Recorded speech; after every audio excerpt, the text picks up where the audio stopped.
রোমাঞ্চের খোঁজে প্রকৃতির রুদ্ররূপের কাছে আমরা সবাই যেতে চাই, কিন্তু চোখের সামনে হঠাৎ যখন জেগে ওঠে জ্বলন্ত লাভা আর কালো ছায়ের আগ্নেয়গিরি, তখন কেমন অনুভব হয় বলতে পারেন?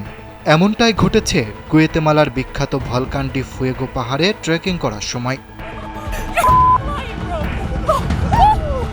এই ভয়ঙ্কর পরিস্থিতির মুখোমুখি হয়েছিলেন একদল পর্যটক। জীবন আর মৃত্যুর মাঝে তখন দূরত্ব মাত্র কয়েক সেকেন্ডের। আগ্নেয়গিরিটি গর্জে ওঠার পরপরই পর্যটকরা বাঁচার জন্য হন্যে হয়ে পাহাড়ের পথ বেয়ে নিচে ছুটে পালাচ্ছেন। গুয়েতেমালার দুর্যোগ ব্যবস্থাপনা সংস্থা জানায়, সেদিন প্রতি ঘন্টায় প্রায় 11 বার ছোট বড় বিস্ফোরণ ঘটেছিল এবং ছায়ের মেঘ আকাশে প্রায় 737 মিটার উঁচুতে উঠে গিয়েছিল।